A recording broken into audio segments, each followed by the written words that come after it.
duk abin da mutum ya mallaka, in duk kudin duniya nashi ne, abin da zai tsira da shi a duniya likafani.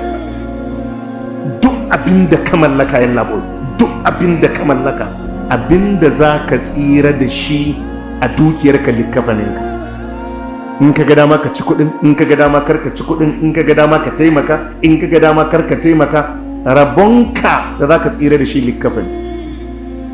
Kaga kenan ya kamata kowane musulmi ya zama a hankali. Kana da miliyan 100 kaza, biliyan kaza, dubu kaza da kaza, ka zama ala basirati. Wani ya tambayi annabi sallallahu alaihi wasallam, ayyul mu'minina akyas, a cikin mu'minai wa yafi hankali da basira? Fakala sallallahu alaihi wasallam, sai annabi ya ce aktharuhum lil mauti dhikran, wanda yafi yawan tuna mutuwa, wa ahsanuhum lima ba'dahu isti'dadan, wadda kuma yafi tanadi ma abunda zai biyo bayan mutuwa. Kaga annabi ya ce wannan a duniya shine mai hankali.